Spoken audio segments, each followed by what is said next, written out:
Hi, Vijit. Hey, Tribhuvan, how are you? Yeah. So let me just introduce Vijit with us. Vijit is an incoming student at the Columbia University MAFN program. He was working for Barclays Investment Bank as assistant vice president in the Equities Exotic Structuring team. And now today I'm in with him to discuss about the whole his journey in quant finance, how he started his career, how what was his what made him get into quant finance, how was his experience working as at Barclays in the exotic team. Because if you see exotic quants are very like very niche kind of a quant, and the skill set required to work in exotic is much more than you require to work in a normal, let's say, if you are just working on let's say, very plain vanilla options, and if you're working exotic options, there's a huge difference, and the skill set is required, and the mathematical proficiency is also very different. So we will just understand how is that, and also we'll discuss about how he applied to MFN program and what made him select that. How was his interview process, preparation, and everything. So yeah, welcome Vijay to the podcast. Thank you so much, Tribhuvan. Like that was, yeah, a very nice introduction. Thank you. Yeah. So can we tell me about your early days? Like, what was your academic background? How did you first become interested in quantitative finance? How much I know you were in Nasimunji, right? And then Yeah, how was your whole journey from there to getting joining the Barclays? And also, I want to know how the journey at Barclays has been. yeah, sure. So like starting from the very beginning, I've done that 5-year integrated course, right? So it was a BTech in computer engineering and MBA in technology management side. And the very good thing about my academic, at least the college, was that there were a lot of committees, college committees that were there. And me in my first year compared to me in my fifth year are two extremely different people. I have always been a curious person, so I wanted to explore different things. I genuinely got very interested when it came to social impact. That is why I was there at this international NPO called Enactus for a good 3 years. And there we made a lot of impact. But more than that, I think I developed a lot of my communication skills there with respect to talking to, people who are not as privileged as us, right? We will be working with farmers and slum dwellers and even traffic women for that sense. So, of course, communication was a huge part there. And that made me somewhat of an ambivert from an introvert. Apart from that, of course, when it comes to my academics, I learned that there's a difference between hard work and smart work. um, I was someone who would work hard and not as smart. So that started reflecting in my GPAs. And that, for example, if I'm looking at something like numerical methods and there's a topic on Monte Carlo simulations, I would digress, and after half an hour, I would be looking into control variates and how, yeah, go really deep into the topic, which I really don't need to. But that was just coming out of my pure curiosity as a person when it came to mathematics. So yes, I had some roadblocks there, but I never wanted to lose that curious part in me. Unfortunately, that did reflect in my CGPA, which I later came to realize that it is pretty important. And I would be happy to talk more about what got me interested for sure into quants, how I even got to know, because even in my MBA, it was in, business analytics side. It was never in finance. So I got to know about this particular topic when it was through a professor, actually, Siva Panda sir. He was my macroeconomics professor. That was just one of the topics which was common for management that everyone had. And he himself was a former quant. And I was very interested in the topic, so I would ask a lot of dark questions. And he actually suggested me this movie called Inside Job. He told me to go and read that, and that is like a Bible in finance if you're going towards the market.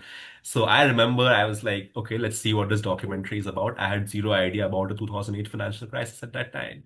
I remember 10 minutes into the movie, and I am Googling every word that is coming in, right? Because that was so interesting, be it securitization, food chain, be it what are derivatives and options. So I literally scanned the whole movie and was trying to make out what is actually happening. And that really got me fascinated by the whole subject. It was actually a very good interception of coding, mathematics, and finance, which I don't think many fields out there can give you. However, I came to realize after a lot of interactions with my professor that this is a field which is very competitive, of course, but I mean, even in the job description, it's written that, hey, you have to be from a top IIT or NIT to actually apply to these. And I am from NMIMS, and I do not even have three CGPAs, so I was a little taken back initially. So I decided that let me explore other topics. I even did a data science internship, which really hooked me again, data science, which was again very analytical. But again, the thought of being a quant was still a dream, however distant it was. So that was my dream that was my journey, in fact, throughout my academics. After that, of course, I was laterally hired into Barclays in the business management analytics side, and soon I had a transition towards exotic stream. Okay. So I can relate to the inside job thing, right? So I remember I was preparing for FRM in my first year. Yeah. So I was doing my undergrad and I was like, okay, I don't find my degree challenging. I want to do something with my degree. I want to do something more. So I thought, okay, just luckily I thought, okay, FRM is something which I can do. So I Yeah. joined a coaching in Bangalore. So that time the teacher told, okay, we were starting with risk and something, foundation of risk management. Hmm. The topic subject is foundation. So he told us, okay, go and watch Inside Job. So I was like, okay, I watched it. And the first time it was difficult, so I started searching products like CDOs. What is this? What is that? So I can Hmm. relate to the thing which you said on the inside job thing. So yeah, Yeah. even I Yeah. had a similar start like you on the this side, because in first year of college you don't understand these things, right? So it's difficult to understand what is the Hmm. payoff structure, how does this whole thing True. work, True. how does the two party comes into picture, how is the counterparty risk and everything. So Yes. yeah, I still remember Yes. that. It was quite tough, but yeah, it was interesting to just keep Very searching interesting. for new topics, right? New words is coming, you just write it down. Okay, I will check it and yeah. Yeah, So and there's this particular line from the movie. I'm sorry if I'm digressing yeah, I don't again. know. Yeah, Yeah, so there's this particular line which really hooked me that, why do financial engineers get paid more than engineers? And then it says that, engineers build bridges, but financial engineers build dreams. And I was like, wow, that wow, sounds interesting. But that's the problem. It really, escalates and like, puts the whole thing on a pedestal, which yeah. might really not be the case. So it's very important to research what you are getting into before getting into something like this. Yeah. So even that was the first time I heard of financial engineering. So okay, what it is. Then I studied like it's for building products, building models, Yeah. and everything. Yeah. So even if you remember after 2008 crisis, if you used to say financial engineering is bad, I'm like, no, financial engineering not bad. The use of it is bad. How you're using it. Even Yeah. product like Yeah. CDO is also a very good product. If you say Yeah. anything, if you take CDS, or, all these products are very good. It just depends on how you want to use it, Yeah. like how you True. True. structure True. it. True. True. Otherwise, these are good products. Now there are a lot of regulations. I mean, Yeah. thankfully, also in some ways, you Yeah, cannot take that much leverage into whatever bet you are making. Not that much yeah, speculation, more towards hedging. So that way, it's much more safer today. yeah. Also, can you just tell me about you said your transition from business analytics over to quant, right? Like quant kind of a role in Yeah. Barclays. So Yeah. how does it happen? So what was the initial work and then how you transition? Because if you know a lot of people join a job at a bank, right? They think, okay, I will just let me just get into this bank or this job and I Yeah. will work for 1.5 years. Okay, I will just transition to different department. A lot of Yeah. people Yeah. just, there's a very famous thing, right? A lot of people join mid-office jobs Yeah. and think that, okay, I will work for 2 years or internal, I will just go to front office, right? Or Yeah. I will just switch Yeah. my role because I'm not Yeah. able to Yeah. get Yeah. that particular which I want. So True. True. how True. was it like as per you? Like how did you transition? So I was very excited when I got the opportunity to join Barclays, because it was in a business analytics team, which was, Yeah, however, not front office, yeah, but still the work sounded very yeah, exciting to me. So my initial thought was, okay, I am joining an IB. First, let me understand what is happening inside this team, yeah, and I might just love the work, which I started doing. I was also at the right place at the right time because in a team like business analytics, especially, this was what, 4 years back. Python was being heavily adopted by the industry. And that was one thing where I considered myself pretty good at it because my engineering background, right? yeah, So that really helped me. Right place at the right time. I helped with a lot of automation activities. And again, it helped me brand myself as someone who's analytically very strong, who is strong when it comes to coding, that really, inside the room, the Python guy, hey, that's Vijay, right? So it's very Yeah. important for you to have that personal branding when it comes to the professional world. Again, secondly, it was important for me to use my strengths. I am someone who likes to, talk to people and network around. And that, again, was a huge factor for me. I knew someone who was in this team as well. I knew I had actually interacted with the director of this team before. So yes, it was. However, I also had the opportunity to go abroad at the same time for my masters. I mean, that was my backup plan, right? Like, hey, I mean, things might not just work out, so you should always have some backup plan. So there was this point where I had my masters from Purdue University, and of course, everyone in my at Barclays knew that I was planning on leaving for my masters. But at the same time, a position just opened up after 2 years. Okay. And my director said that, hey, there's a position open and you might be pretty good at it. And for that particular position, of course, it was quant. So it was, again, a dream role, which I had from university days. Yeah. So I was like, why not, roll the dice, give it a shot. Yeah. Right? Like, so there was this book called Muhammad Bazuba for exotic options. I read the whole thing. Again, there's this another website called Derivatives Academy. They have a very, very good ebook that Yeah. you can Yeah. go I know through. that will get me. Okay, I got it. Yeah. Yes, Yeah. yes. Yeah. So you need to know the right resources to go through, Yeah. right? So again, these were so me being someone who was very interested and very passionate about this topic, which I knew I would be already. I spent good 3 weeks just reading stuff, right? And just reading stuff. And when I was ready, I told them that, hey, I'm ready to give the interviews if you guys are still looking. Yeah. And of course, a thing about job applications one should be knowing is that a lot of them come internally before they go to external world, right? So that way, that really helped me. Good 5 rounds of interviews it was, and it was good 5, 6 rounds of interviews because again, not coming from a finance background.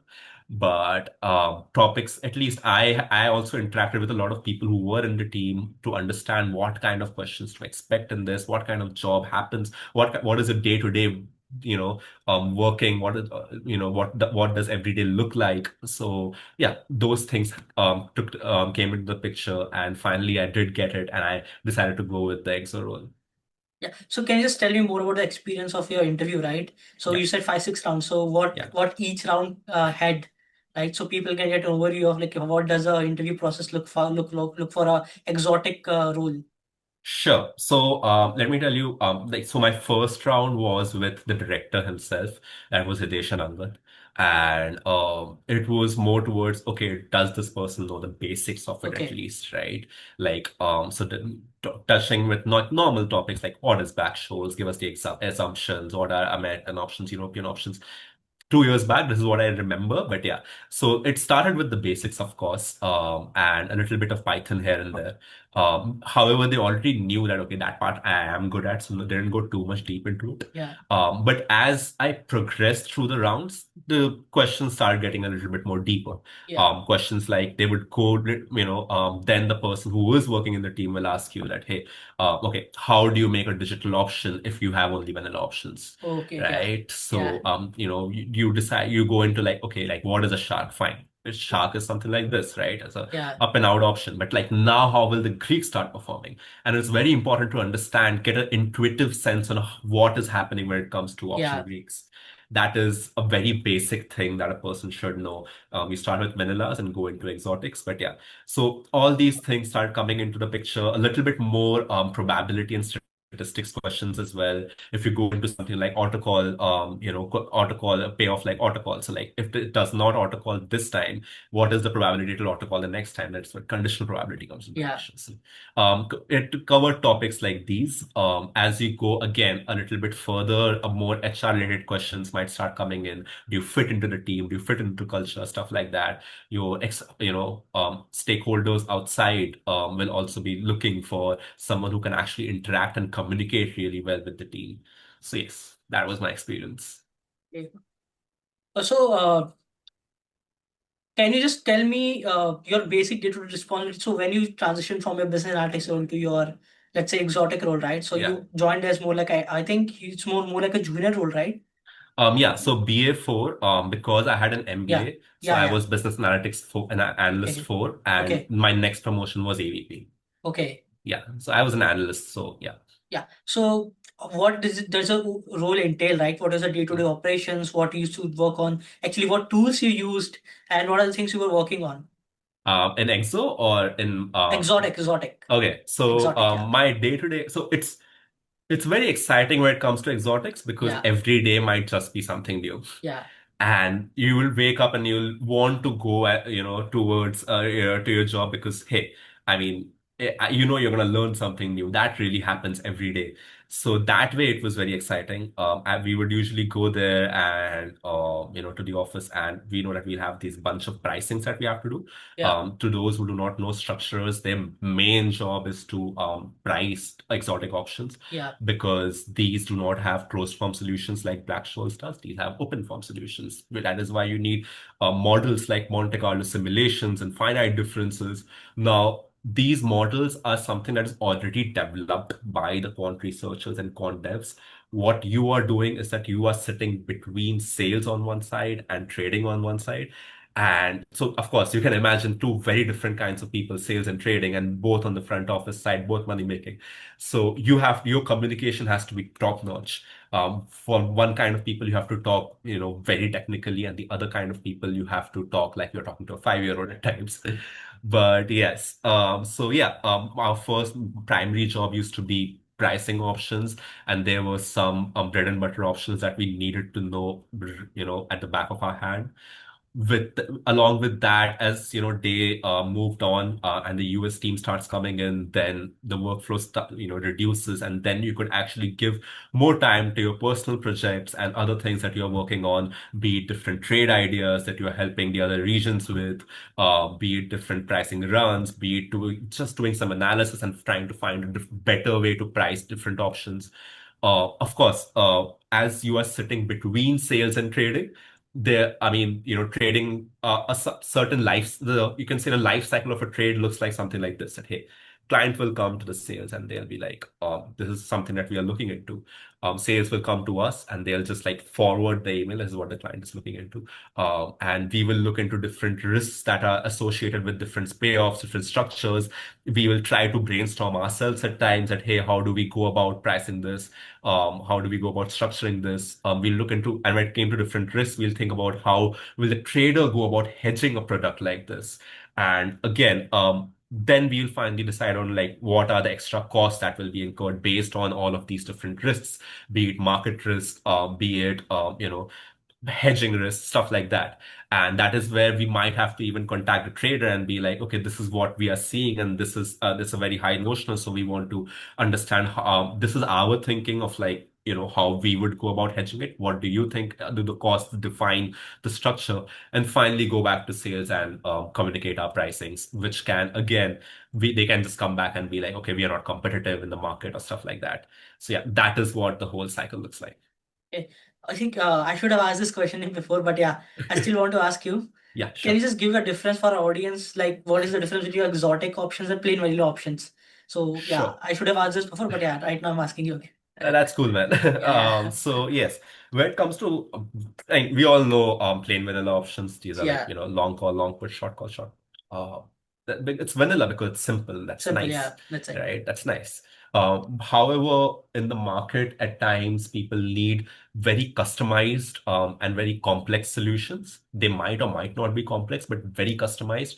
And for example, if you imagine a long call, right? Now, Yeah, no one expects to get 80% or 90% return on Nvidia in 1 year, yeah, but you are still paying for that. So why yeah, not decide to pay until 50% and then cut off the whole payoff and say that yeah, after 50% it's zero?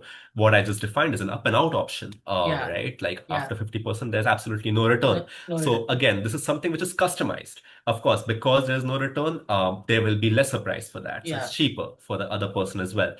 So as you can play around with the payoffs, you can also play around with the strike dates. You can play around with the tenors. You can have a basket of options rather than just one option, which is different from a yeah, portfolio of options. Honestly, you can actually so there are different things you can just play around with and make literally whatever you want. out Yeah. there, and we are the ones who are supposed to say that, hey, this is what you want. This is how much we can sell it to you for. So yes, that is what I would say exotic options are, and Yeah. honestly, very fun to play with. Yeah, I remember I studied that again in FRM part one. We had a project, yes, we had a subject called as financial markets and products. Yeah. So we had exotic derivatives. So I learned about like Asian options, look back options, Yes. Yes. Yes. knockout options and everything. So we had Yeah. that. So we used to actually make payoffs, and understand payoff, calculate payoffs of those Yeah. products. Yeah. And we Yeah. used to have these case study questions like, okay, this client comes to you Yeah. and this is a requirement. So what kind of structure you will suggest it? Yeah. So yeah, they did never went very detailed on Greeks. Like, so I remember in Mm-hmm. FRM also we have this. So that's how I got interested. So whole exotic and the whole journey of this whole exotic derivative part started for me when I was in first year of college and FRM. So whenever I talk about it, okay, I remember those days. Okay, yeah, Yeah, yeah, I've yeah. been there. Yeah, And I mean, you just talked about, look back options, Asian yeah, options. So, I mean, of course, we get those a lot yeah, that, hey, this is a minimum look back option. yeah, But it is very important to get an intuitive sense into like yeah, why the Greeks are behaving this way. yeah, Why is the minimum look back behaving this way? yeah, We might not actually need always too much. We do not need to go too much deep into mathematics always. You do not need stochastic calculus as a prerequisite or PhD yeah, level, maths as a prerequisite. However, it is always important to have a generic and intuitive sense of what is exactly happening in Monte Carlo simulations. For example, I would say if you think of a min look back option, what is it? It is basically saying that for a particular period, whatever is the lowest level that the asset is going, that will take a strike instead of what is today. Right? For the next 1 month, what is the lowest level of strike? Then you'll have to think that, hey, Monte Carlo simulations must be playing around, and one of them will be going at the lowest level in these months, and then yeah, things will be going up. And that is why this is how the price of the option will change. yeah, Or when it comes to Asian options, this is how the Greeks will be performing much lesser. Why much lesser? So we have to ask ourselves these yeah. questions while pricing. Does it make sense or not? Yeah. Another thing with Asian option is that it's based on the average price, right? So Yes. till the last time, it's very difficult. Like it's very different of a Greek of a plain vanilla and a Asian because Yes. it's totally dependent on how has been the path. So it's very path dependent option. Yes. Yes. So Yes. also, True. so you worked as an exotic, right, as a structure. Yeah. So what are the stakeholder you interacted with regular basis? So one is trader, right? Then you Yes. you might be coordinating with some like developers as well, Of and you might be course. coordinating with, let's say, validation teams as well. Yeah. So the how the whole stakeholder management works there as a structurer when you work as a structurer, or even Yeah. if you work in front office. So how does the whole ecosystem work of these different teams and how they work with each other? Yeah. Firstly, the kind of people that we work with, our major chunk of interaction is with sales, trading, and onshore Oh, stakeholders, your right? own Onshore system layer. structuring team, Yeah, right? Like these are the three pillars that we have to always take together yeah, while going ahead with any pricing. So, of course, it's as I said already, I've explained what it is with respect to all these three. Apart from that, of course, there's the dev team. If there is absolutely any issue in any of the models or something does not make sense, we reach out to the devs and be like, hey, can you please check into this? Or, this environment is out today. So, or if I'm myself playing on some analysis, trying to figure out how do I price and issue a call or something like that, and trying to find a trying to optimize our pricing, we'll be talking to devs and trying to okay, fine, how do I make the volatility surface of this? I'm not getting this kind of data and stuff like that.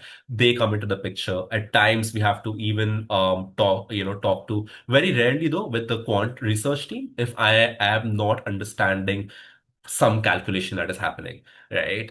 For example, we run these things called as QPA, which are something like a quality assessments. okay, Yeah, quality payoff assessment or something like that. That does this product make sense?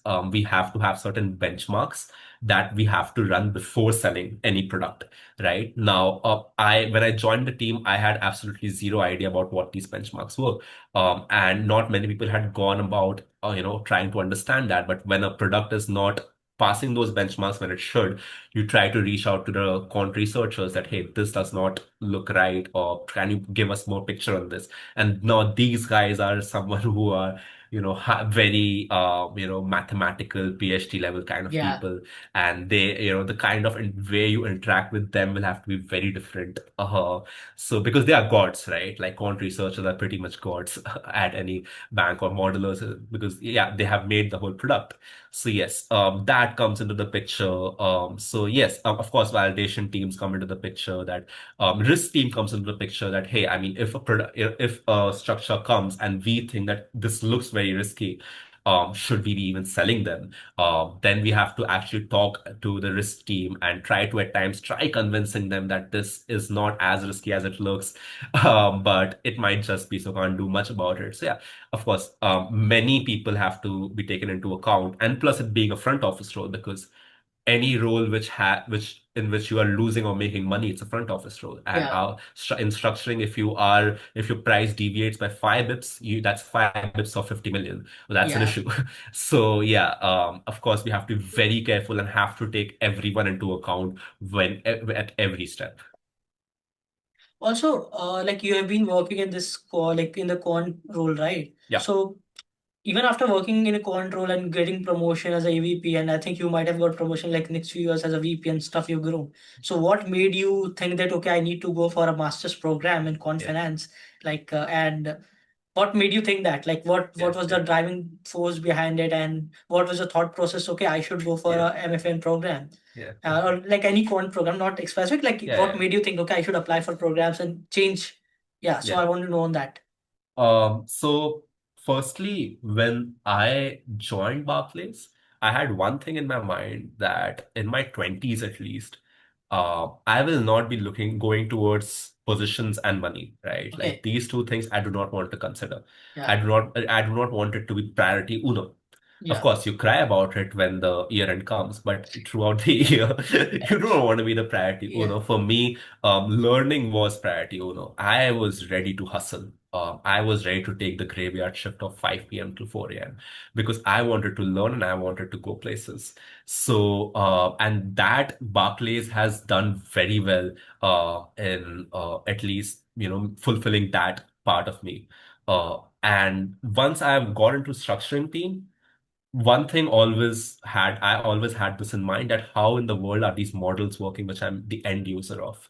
So I wanted to, me being very mathematically curious, I was like, I'm at the perfect place right now to actually explore more, right? Because again, I always try to find something new to do.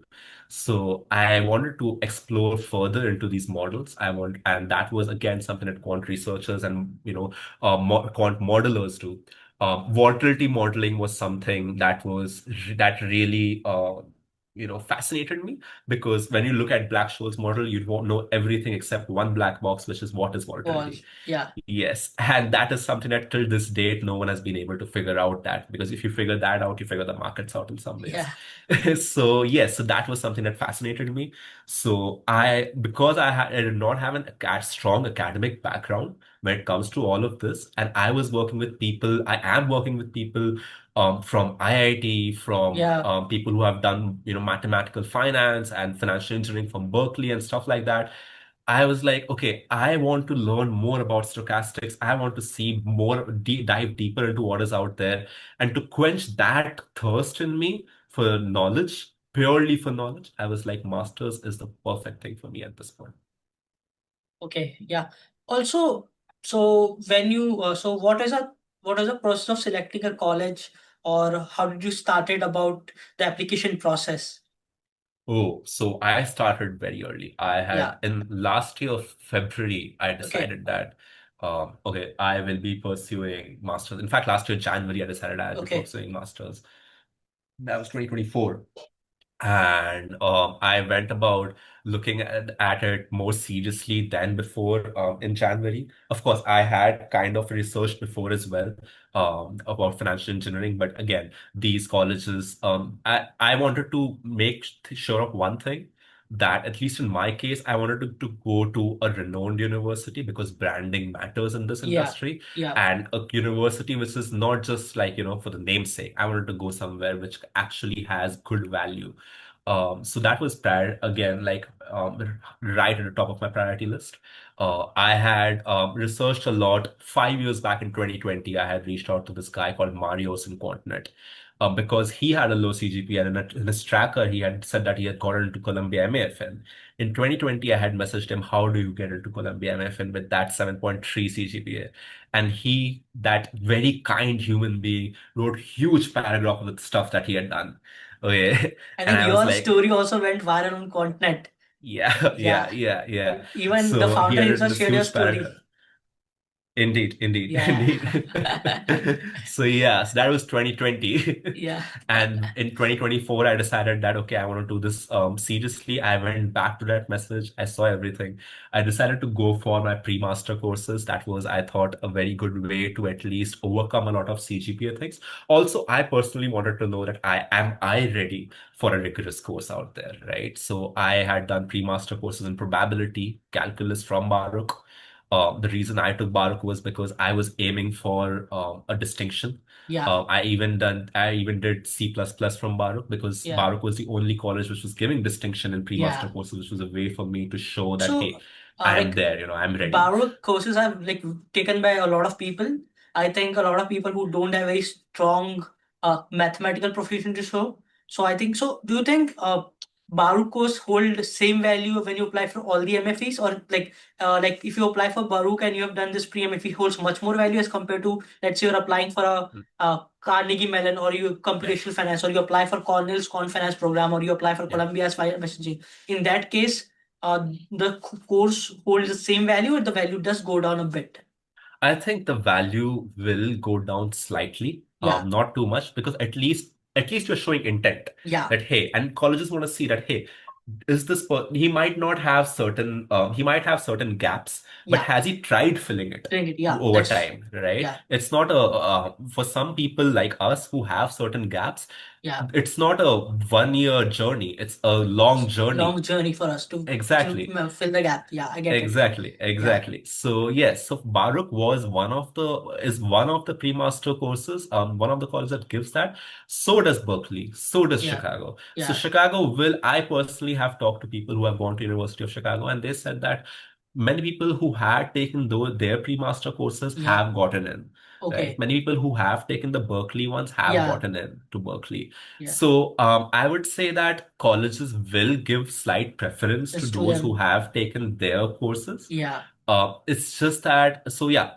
if you're not planning on going towards devs, if you're not planning on going towards Baruch, if you yeah, think for some reason you are not the right fit for the program, yeah, take someone else's pre-master courses. yeah. But remember that these are very expensive Yeah. courses, Very expensive.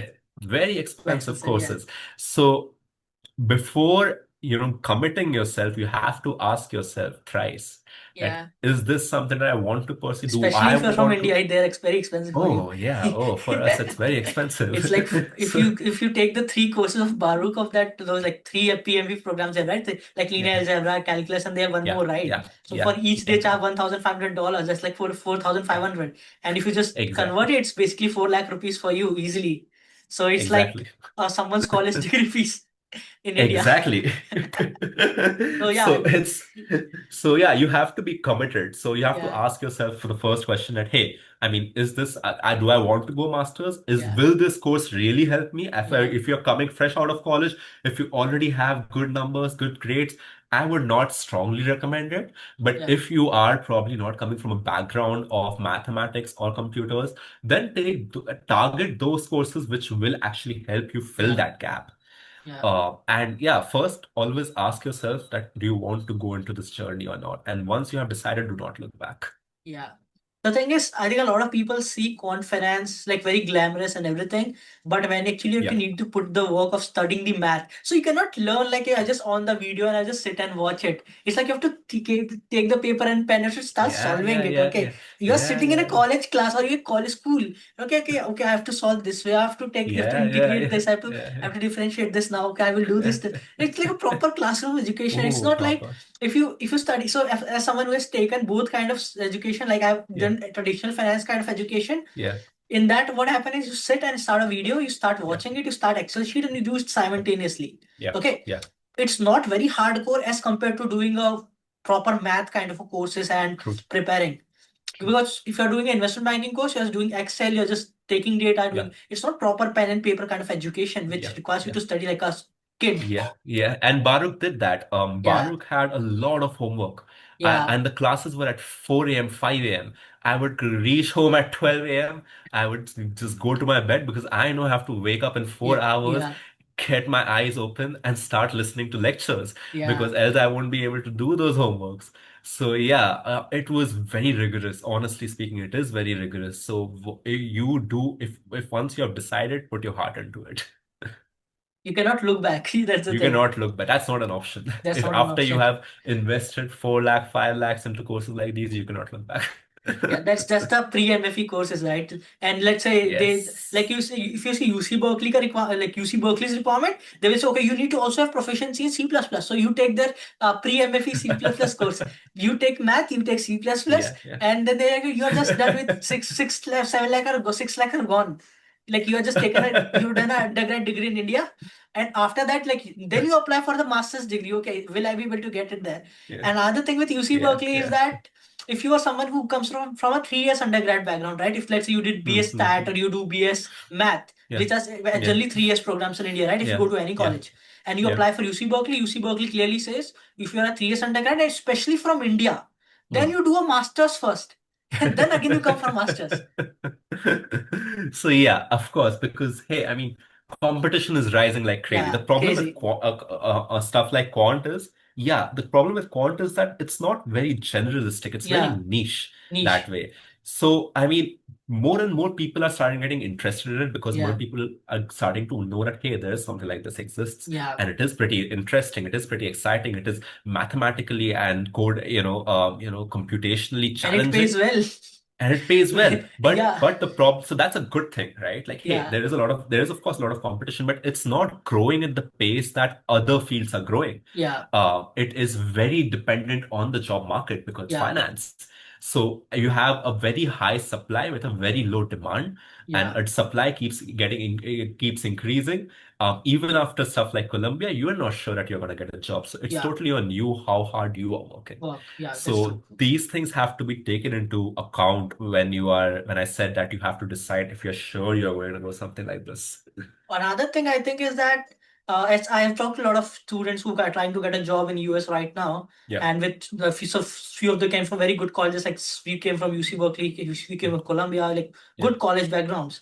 The yeah, problem is that you are not competing with your batchmate, you're competing with people who hold a PhD in physics from Caltech as well. exactly. You're not competing with, like, let's say you did a MFE from Baruch, and you did a MFE from Columbia.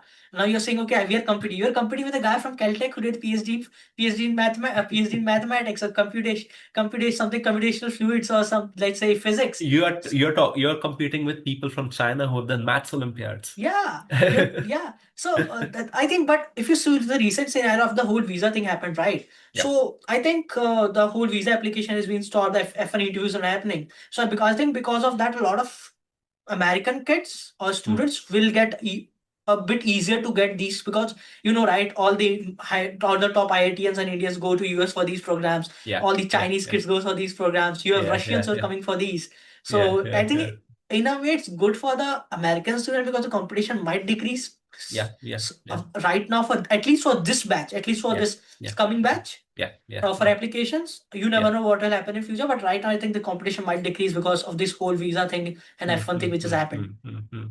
Yeah, but again, this has come up afterwards, right? After the Yeah, whole most of the application process has ended and this has yeah, come up. So I think this will be more reflected in the coming years yeah. Like compared to in what is the right now. January take which happens, right? Yes, Yeah, yes, in yes. So that, the yeah, spring and fall, next yeah. fall intake probably will be more If affected we by will this. see there's some kind of reflection, yeah, of this. Yes, yes, yes.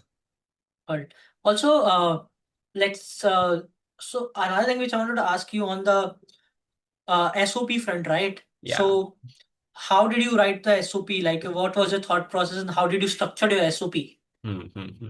So when it comes to SOP, it's so I mean, of course, the SOP too, but like the whole application, it's very important to, have your story right. Yeah, Like before you write your SOP, your LOR, stuff like that, it's important to ask yourself, why are you going for some, why are you going there? What is your personal goal once you go there after after the whole program is ended?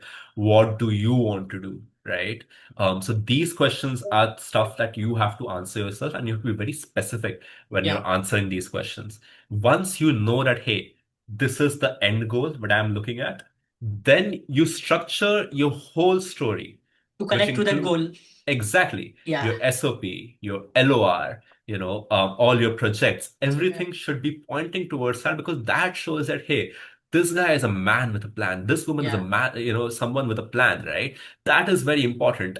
So getting that is very important initially, and then you have an overall picture, an overall view of what story you are trying to project. And of course, now the next part will, of course, be when it comes to writing the SOP. Now it has become a bit more lengthy because different programs have different kinds of questions instead of Yeah. just a document that has to be submitted. Yeah. Some program might have, now one program might ask you a question in 250 words, the other one will ask you the same question in 750 words. Yeah. So, yeah, so at least in my case, what I went with is that Colombia was one of the first programs that I had applied to, because in Colombia, you had to write your whole SOP at once. So that gave me a chance to write down my whole story, every point I want to cover in Yeah. as much detail as possible, right? And now I can tomorrow go to the different programs and try to, play it around and in small, lesser words or more words and stuff like that. But this gave me a chance to do that. I want to go towards volatility, right? It's like Yeah. my end goal is like quant research and Yeah. volatility modeling Yeah. or something like that. Yeah. I had that correct. Then you look into the university. What does university have to offer? Okay. Yeah. What is the vision and mission of the university? How do you connect to Yeah. that? What kind of professors are in the university? Julian Assange, I think that is Julian Goyon, Yeah. 2025 Quant of the Year. Yeah. Okay. He's an adjunct professor at NYU and Columbia. Yeah. Great. Like that's like you can definitely mention that. Yeah. But then I got curious and I was like, why did he get 2025 Quant of the Year? I went into different articles and I found that he had written papers, groundbreaking papers on volatility modeling. And I was Yeah. like, oh my God, that's my whole story. Right. So again, another part that actually connected with my story was being taught about all of these models under a professor whose life I envision following, right? Whose track record I envision following. So Yeah. very deep research really helps because it can really add on to your whole story and at the same time show the university how interested you are. When it comes to Nanyang Business School, they have student ambassadors. Have I done? I was myself a student ambassador back in college, so I have some experience in this. I would be a very good fit for that. So again, Yeah. it's a part which can be made, which can come in your SOP, right?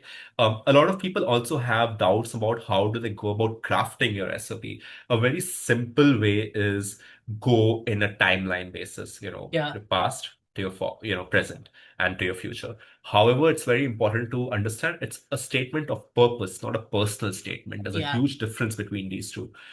So when you're talking about statement of purpose, what the university is asking from you, most of them is like, what is your purpose from this program, not your. So that is more forward looking compared to backward looking. A Yeah. personal statement is more backward looking comparatively. Yeah. So yes, so a university will give you a chance, most of them, to address both aspects, and you have to again be very specific when it comes to addressing both aspects. The personal statement should talk about who you are more as a person, and your statement of purpose talks about who you want to become after this program, right? So Yeah. these things have to be taken into account. And yeah, of course, there's the LOR.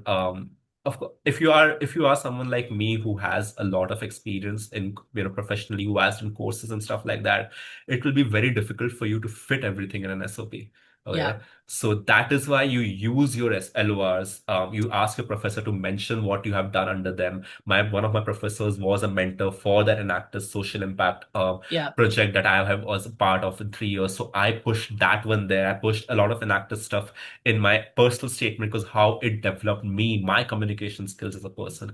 Didn't put it in SOP. In SOP, I was more focused towards what my future plans are, using different terms like local stochastic volatility, Heston and Yeah. Saber model stuff I want to be developing and working with, which this program will really help equip, right? So these things have to, you can be a little bit more technical in your SOP.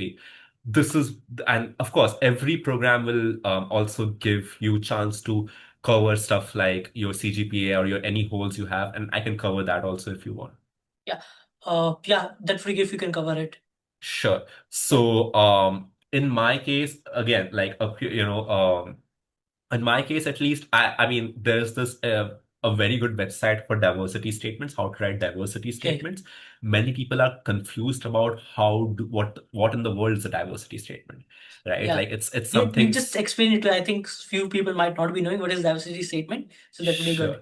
Sure. Sure. So a diversity statement is something like, I mean, what makes you a diverse candidate? And when say diverse candidate, I do not mean who you are you a male or a female, or what No. economic I think background. it's more about what you bring to the table that is unique Exactly. to other people. Exactly. Yeah. Exactly. Why are you What different? value you bring to the whole batch, right? Like let's say a batch Exactly. of 50 people, and you as Exactly. a candidate, what you are bringing, it can be anything. Exactly. It just need to Exactly. be technical. It can be anything Yes. which you can bring on the table, which will add value to the whole 50 people team or 50 people batch. Exactly. So that was one of them that, hey, I mean, what value are you bringing? But also it was more about what makes you unique, Yeah, right? What makes you different? What different. experience did you have Had which made you different, different. Yeah, right? And that is a very good place to actually, if it is not asked specifically in the application process yeah, to explain certain holes, if instead they're asking for a diversity statement to explain that your shortcomings in your diversity statement. You do not become too direct about it. You do not be yeah, too explicit about it. Be implicit about it. yeah, However, tackle it head on, right? Like there is no shame in saying that I had low maths grades 8 years back. yeah, Right? I was 8 years back. Today, I am talking about a story of a champion. If you're talking about any champion story, or if you're talking about any superhero story, they all had hardships before. yeah, And the story ends always on a positive note. Story ends with some moral that yeah. what did that teach you? How did you go about overcoming your Correct. shortcomings? So mention your shortcoming because the other persons can see it with their naked eye in your application that there is this shortcoming. So mention it, but at the same time be very implicit about it, be very smart about it, talk more about how did you go about overcoming it, talk more about what you are doing today which is nowhere close to that person who was that 8 years back. So have your facts correct and have your story correct. Diversity statement is definitely one of the good places to have that, or a personal statement to tackle that issue. And of course, in my case, it was I'm already in an exo role. I'm in a very highly mathematical, analytical role. Clearly, I must be doing something right Yeah, mathematically. There must be something. I am kind of analytically strong, quantitatively strong, and I'm doing this. I have taken pre-master courses. Three of them have got distinction in two of them. So again, must be doing something good, which makes me yeah. quantitatively strong. So talk about these things which you have done to overcome your gaps. That is again something very important. Yeah, it's just like bringing a lot of small proofs to cover up the whole thing, right? Yeah, Yeah, yeah, because yeah, there have been some loops, so you do a lot of things like you did PMFE course, then you showed that you worked on these kind of things, which again exactly. shows. So you have to show multiple things to cover up the that Exactly. gap. And it's also important to know in these applications what the university is looking into. Into. Okay. So if I mean, I can assure you, I was not, I could not be the only person who's coming with a quant background, Yeah. right? Like there must be many out there. Yes. Again, what is making you different is that, hey, you know what? I was working with these trafficked women back in college, and it was very difficult for me to communicate and break ice because, hey, these people have actually gone through something very difficult. I just saw someone who was making some artwork on a patchwork, like Yeah. on clothes. They were knitting some artwork, and my mom is an artist. That was a point of, a point in which I could relate to the other person, and that got a really interesting topic for me to start conversing with them and break the ice. And that is where I learned how communication works when you can relate to the other person. And that I have applied today in my life. That has helped me to today network and get into a quant role. And I'm going to New York where it's literally a melting pot of different cultures. Yeah, And so that is the perfect place for me to be. That's the story I'm trying to sell out here. Just an yeah, example, right? That's the true story that trying to sell out here. Of course, there are going to be a lot of people who are going to be maybe even more strong quantitatively than me, but are they the right culture fit for the country? Are they the right culture fit for the university? These things have yeah. to be taken into account as well. That's great to hear. Another thing, so as per you, what should the ideal time, like time for preparation of a profile, right? Mhm. Because you have to prepare a profile before applying for these programs. So what Yeah. is, as per you, what can be the ideal time? Um, Start as early as possible, So okay, right? For me, I think ideal time is 1.5 years before, okay, you start applying, 1.5 years at least, because there are a lot of things that go into it. And once you decide on apply that you will be applying, your projects have to reflect that. Your research paper, if you're writing one, has to reflect that. You have to have your professors sorted who will be giving you an LOR.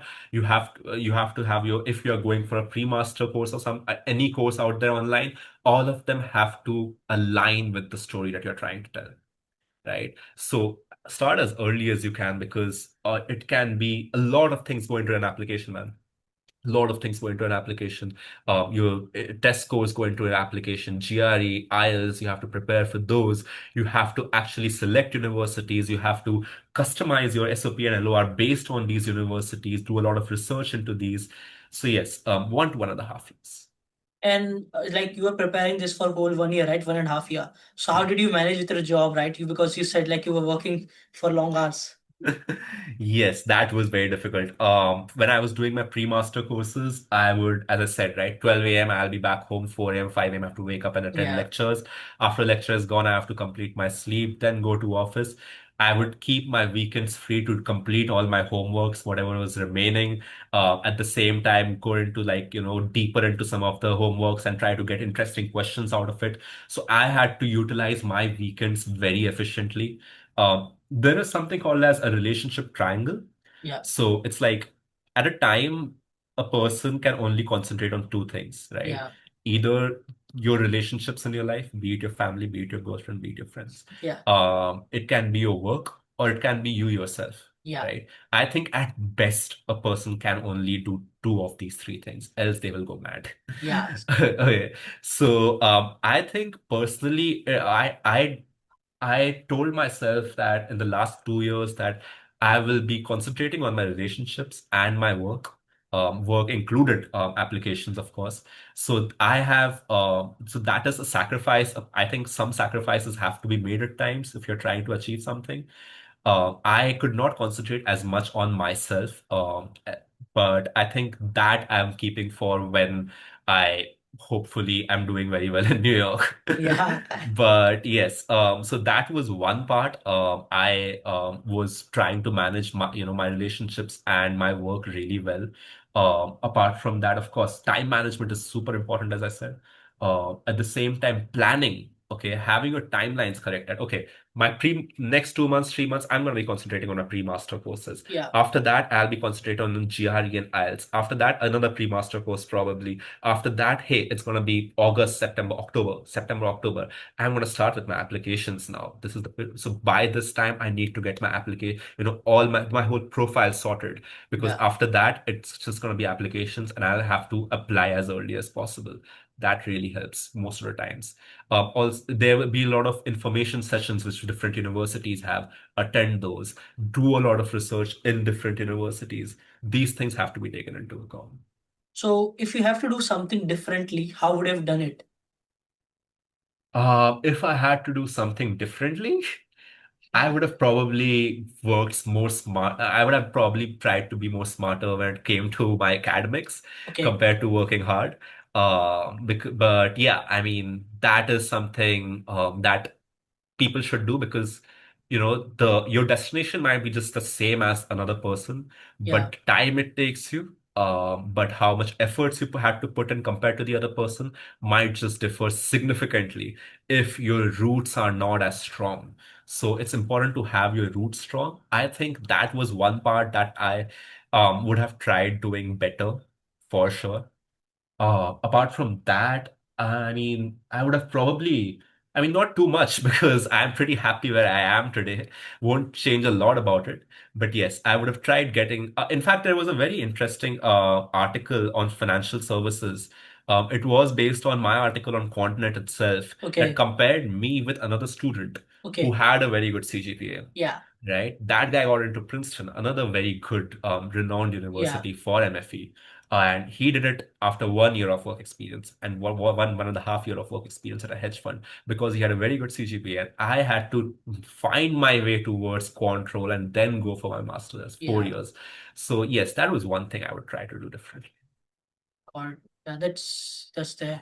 Also, if you have to look back on your whole journey, right? Yeah. So, what do you think that few things that made your profile very strong, like unique Hmm. part of your profile, like Hmm. GPAs and everything that just but few things which makes your profile like unique as compared to others.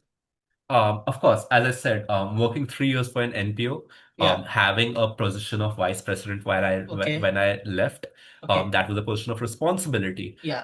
That was something different, and Ivy Leagues do look for that. Yeah. They They do do. look for extracurriculars. So showing that you are someone who is not just, a bookworm, but someone who is interesting, I someone who think has. leadership is one of the major quality which actually they look for. Yes, Yeah. yes, yes. And there's a reason for that. Yeah. Because when you are a leader, you a lot of soft skills come into when it comes to being a leader. Yeah. And you are a good communicator. More than that, you have conviction. Yeah. You have some plan in your head. You have to take people together with you, whatever you're planning on doing. You have to be a very good people person. And these things are required for any job out there. That was one thing that I had. Of course, another was a control, right? Yeah. You have to start thinking from a university perspective. If I am a university, what kind of students will I be taking? I will be taking students who I can place tomorrow because that is what, in the end, new students will be looking at. What are Yeah. the placement stats? What kind of jobs people are going into? Oh, Georgia Tech, more dev side, more data Yeah. science side. NYU, again, more maybe some trading roles, not too much quant research roles, Yeah. but more again, somewhat risk side as well. Good connection with banks in New York. Yeah. NCSU, risk side, majorly risk side that Yeah. you'll be North going Carolina, towards. right? Yes. Yeah. Yeah. And Columbia, MAFN program, quant research side and quant trading side. The reason being it's a mathematically rigorous Yeah. program. So these things you have to, of course, what really worked out for me was a quant role that I already had. And that was something that is very coveted in the industry. So these two major things, right? Like some extracurriculars and are you employable tomorrow? Also, one more thing which I've realized after talking to few program directors of the, Yeah, I will not take the name of those programs, sure. but I've talked to few of them. So what I realized, they do want to make the batch a bit diverse. Like they want people from different backgrounds. They said like we have a lot of people coming from these STEM backgrounds, it's on Yeah, mathematics, like computer science or electrical engineering. yeah. But they want a bit more like people coming from a bit finance and a bit from eco side as well. Okay. So what is your take on that? I am I am in a huge favor of diversity. Okay. I feel that it's a very good thing to Yeah. have a very diverse kind of people Yeah. anywhere because that gives you very different perspectives towards the same problems that one Yeah. might be having, right? And especially for a role like quants, you need someone who's good in coding, you need someone who's mathematically strong, you need someone who is very good soft skills when it comes to conversing and presenting ideas because the ideas can be super complex. And apart from that, yes, even if you're coming from an economics background, even Yeah. if you're coming from a non a background which does not have those prerequisites, that's okay. What is more important is that have you shown intent Yeah. that you want to get into this role, you want to get into this program. Have you done stuff related to this program? If you have, that means and if you have excelled in what you have done previously, however disconnected it might be, I think that's fine. Okay, you can put up a fight, and it's a very good thing because a fresh perspective is always nice. It's always more than welcome. You do not want five people thinking the same way. It's important. It's nice to have someone who thinks differently. Yes, yeah, that's also there. Yeah. But I think taking people from diverse background, but I think the rigorousness shouldn't go down. I think if you're still going for a diversity count, but so you should not at least bring down the rigorousness required to crack those kind of True. a thing. So True. because True. again, because you are, it's the everything depend on the program is what is your alumni doing, right? Yeah. If Yeah. even Yeah. if Yeah. you say, let's say you like Baruch, right? You see a lot Yeah. of very good people getting a very good job. So Baruch every year release a report of what the alumni is doing Yeah. from Yeah. each batch, and if they're Yeah. working hedge Yeah. fund, Yeah. Yeah. HFT, prop shops, Yeah. Yeah. banks, and even specifically what a specific job they're doing. True. So True. I think True. because of that, you see the whole cycle goes on, like people apply, so you then get quality of LM. So I True. think that shouldn't never go down in terms of rigorousness of people you are taking. I think Very that true. should be one. Yeah. Very true. Very true. Another That is thing, why, or even if it's a different background, they yeah, should have done something which is shows intent and should yeah. have excelled in whatever they have done. What have they done? Yeah. Another thing, if you have to give a message to someone who is in a similar situation like you, who comes from a low background, GPA, or have certain, let's say, certain gaps which Yeah. need to be fulfilled. So what do you Yes. say to them? To them, I would say that, firstly, ask yourself, how badly you want it? Yeah, Because it's gonna take time, it's gonna take efforts, and it might just even take more money. yeah. Okay, not always the case, but it can. I think in So, this case it's money. Money will matter, right? You yeah, will need yeah, money to do pre-MFE courses or even exactly. do something. So money is always there. Because it's finance, right? Yeah, finance. Yeah, So yeah, so yes, ask yourself these questions. How serious are you about it? Okay. Try out, look into different topics, see how passionate you are about it. Once you have decided, do not look back. Okay. It's gonna take you certain sacrifices in life. It took me as well. It's some personal ones, some professional ones maybe, but but if you have decided that you want to do it, there's never a better time to take risks in life than when you are early into your career. yeah, Okay. And tomorrow you should not be regretting it. So yeah, if you are truly passionate about it, if you think that you have that risk appetite with you, what's the worst that can happen? You'll go back to ground zero. You'll go back to ground zero. yeah.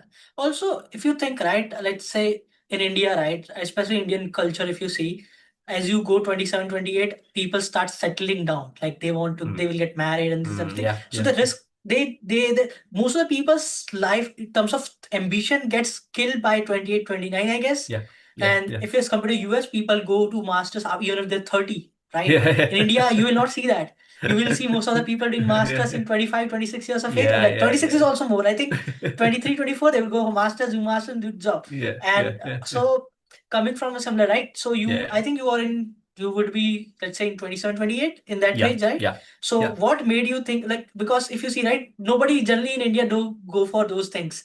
If you yeah, see yeah, 28, you say you go for a masters, people yeah. like, okay, what you were doing for so many years. So yeah, I was trying to build my profile. I was trying to get into a quant role. yeah, I was trying to, like figure out what I want from life. yeah, And I realized at one point that there will never be a better time for this. I am doing something. I am passionate about something which is much more deeper in what I'm doing. It is very relevant to what I'm doing, the master's programs. And tomorrow it might just be too late for me to do masters. yeah. If I I'm think passionate about something, might as well just I think follow it. the thinking that you're too late to do this now is very wrong. Very wrong. Very wrong, because I've seen a lot of people, I've talked to a lot of guys, especially I've seen this in India. I don't want to say it's wrong. I don't want to comment, judge it's wrong, way right or wrong. Everybody have Yeah, their yeah, own individual situation, yeah, yeah, financial, family, everything. yeah. But that's the thinking to think that okay, you're in 20, late 20s now, you shouldn't go for masters or take risk. That's I think very that's very common. And that's why we'll see a True. lot of people not going for PhDs as well. So you don't see that Yeah, yeah. research culture in India, because if you do PhD, it will take like 28, 29 years of age. And Yeah. in most cases, people don't have enough financial backing to pursue that as well. True, So true, yeah, true. I mean, that's it's one good to thing. be curious, right? Like if Yeah, I am a it's my parents, because of my parents who have Yeah, always been like, education has to have yeah, priority. So priority. if you Yeah, are curious at any point in your life, educate yourself. yeah.